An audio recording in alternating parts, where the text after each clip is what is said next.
More recently, Governor Edwin Edwards boasted that the only way he'd be voted out of office was to be caught in bed with a dead girl or a live boy. Do you have anything to hide? Oh, yes, but not in connection with this investigation. Edwards now resides in the Slammer, convicted of racketeering. Jindal says the nonstop party is finally over.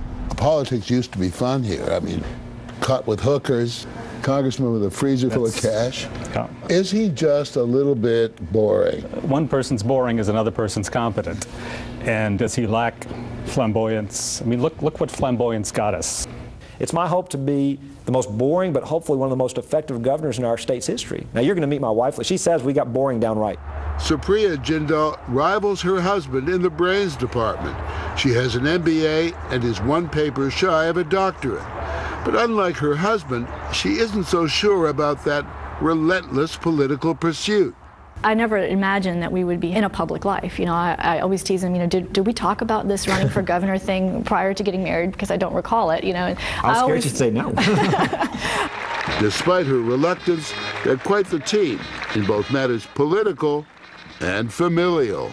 You both had quite a scare a couple of years ago when you were having your third child. And you went into labor in the middle of the night, and he ended up delivering the baby, correct? It's something that I never want to experience again. He did an incredible job, but I'm the kind of person that likes to be in the hospital. Little Slade Jindal came into the world in a hurry back in the summer of 2006, at home with his then congressman father, forced to serve as midwife. Hi, bye. They have 3 children, aged 7, 4, and 2.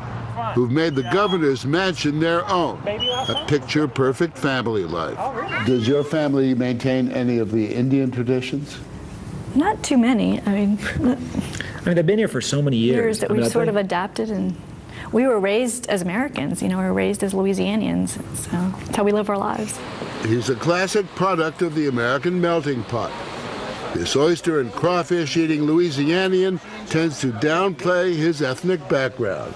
When we sent a reporter and photographer to India to write about his family and their origins, the Jindal family was very queasy about that undertaking. He clearly presents himself as true blue American. And he is the genuine article.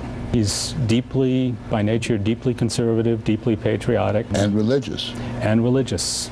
And conservative. He supports the teaching of intelligent design, wants to get tough on illegal immigration, is against stem cell research and abortion rights, and yet continues to challenge his own party. The Republican Party got itself into trouble. And it got into trouble because the American people didn't see the party offering solutions to the problems they care about. And it's part of that due to the legacy of George Bush. I think, like anything, there's some good and there's some bad. You know, certainly I was one that disagreed with the spending we've seen these last 8 years. You've seen spending that if the Democrats had proposed some of this, the Republicans would have rightfully criticized it. That kind of talk has gained him notice. His name was raised repeatedly as a potential running mate for John McCain.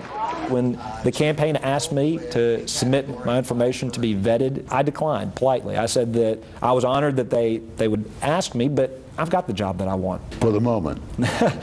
Well, hopefully not just for the moment, hopefully for the next 7 years. For the moment, he hardly represents a threat to President Obama. Good evening and happy Mardi Gras.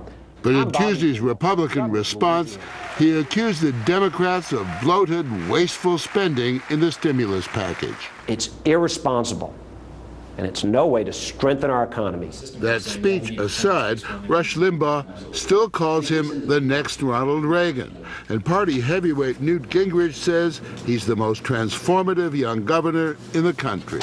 He tackles every issue from spending to education to health to infrastructure to jobs with a level of energy and a level of doing what makes sense. And I think the result in Louisiana so far has been very spectacular. But beyond Louisiana, do you think he has what it takes? He will automatically be a major contender for the presidency for many, many years. Remember, he'll be the same age as John McCain 34 years from now. So he has a long time, and he can do a lot of things. When you hear a Republican like Newt Gingrich mentioning your name, what goes through your mind? We've just sworn in a new president of the United States. He's barely started. It's way too early to start thinking about who the leader of the party is. And for me, look, I've got no secret plan.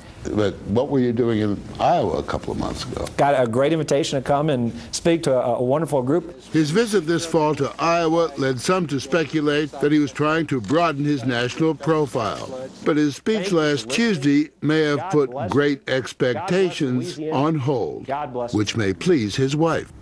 When you see these speculative stories about him running for president, what goes through your mind? Gosh, no. You may live to regret that statement.